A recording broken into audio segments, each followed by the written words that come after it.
हरे Krishna, Radhe Radhe friends welcome है मेरे अपने यूट्यूब चैनल में। फ्रेंड्स, जैसे कि आप टाइटल पढ़ चुके होंगे, तो फ्रेंड्स सबसे पहले आप लोग दर्शन कर लीजिए, फिर मैं आपको लोगों को कथा सुनाऊंगा। देखिए, आज के दर्शन करिए। और अब चलिए, अब हम अपनी कथा पे आते हैं, टाइम ज़्यादा ना कर। फ्रेंड्स, एक बहुत समय की बात है कि एक अंकल होते थे, मुझे नाम याद नहीं है। तो एक अंकल थे, तो उनके 3 पुत्र थे, उनकी एक भी पुत्री नहीं थी। तो समय के साथ उनके पुत्र भी बड़े हुए, उनका विवाह हुआ। तो उनके मन में एक दिन आया कि भाई मेरी कोई पुत्री नहीं है जिसका भी मैं विवाह कर सकूं, क्या मैं जिसका कन्यादान कर सकूं। तो उन्होंने क्या करा, एक बाल राधा रानी का विग्रह लिया है। तो फ्रेंड्स, वो बिल्कुल बहुत ऐसे ही होते हैं विग्रह, जैसे इस समय आपको दिख रहा है। फ्रेंड्स, बहुत सुंदर थी बाल राधा रानी, उनका मुख का तेज अलग ही था।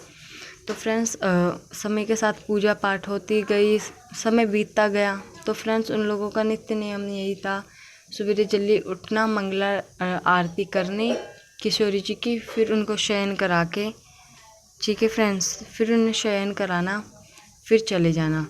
तो फ्रेंड्स, ऐसे वो डेली करते थे। फिर एक दिन क्या हुआ, मणिहारन आई। तो मणिहारन चूड़ी वाली, फ्रेंड्स, ठीक है।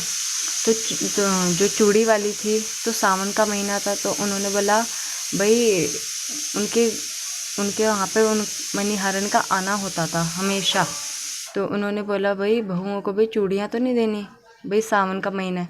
तो उन्होंने बोला भाई जाओ पहनाए आओ। जब उन्होंने चूड़ियाँ, जब वो उनके घर गई, तो उन्होंने उनकी बहुओं को, तीनों बहुओं को चूड़ियाँ पहनाई।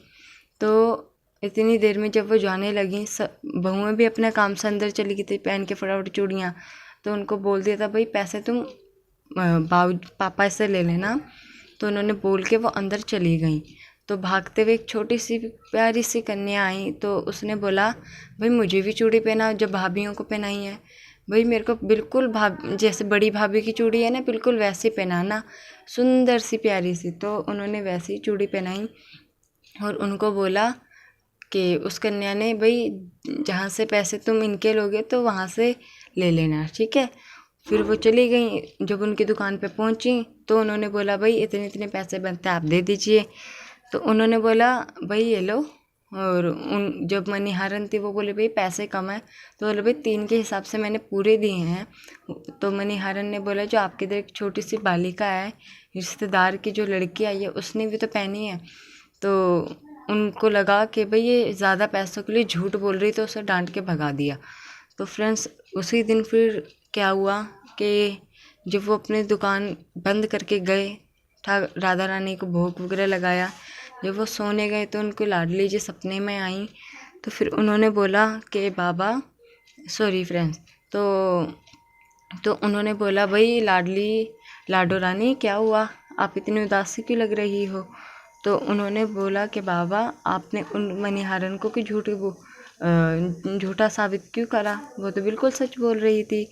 देखो मैंने ये वाली चूड़ी पहनी थी, जैसे बिल्कुल भाभी की है। तो वो बोले अच्छा, सॉरी फ्रेंड्स, तो ठीक है। तो उन्होंने बोला अच्छा। तो मतलब उनकी बातचीत होती गई। तो उन्होंने बोला बाबा आप उसके पैसे दे देना, वरना मैं आपसे रूठ जाऊंगी, गुस्सा हो जाऊंगी। तो उन्होंने बोला था लाडो रानी क्षमा कर देना, मुझे नहीं पता था। लेकिन जब वो सवेरे अगले दिन उठे, जब उन्होंने राधा रानी के पास देखा, तो वही चूड़ियाँ पड़ी हुई थी। और फ्रेंड्स, ये सत्य घटना है, ये कोई मनगढ़ंत नहीं है।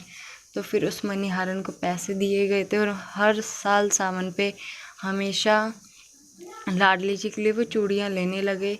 और फ्रेंड्स, ये घटना मुझे पता नहीं है किस स्थल की है, लेकिन फ्रेंड्स जब मैंने भी सुनी थी, मुझे भी किसी ने सुनाई थी, तो मेरे भी आंखों से आंसू आने लग गए थे। तो फ्रेंड्स देखिए, लाडली जी हैं, वो सिर्फ सेवा भाव की भूखी हैं। आप सत्य मन से सेवा करिए। हरे कृष्णा, राधे राधे। जो लोग मेरे चैनल पर न्यू हैं, प्लीज़ लाइक करें, सब्सक्राइब करें। राधे राधे, हरे कृष्णा।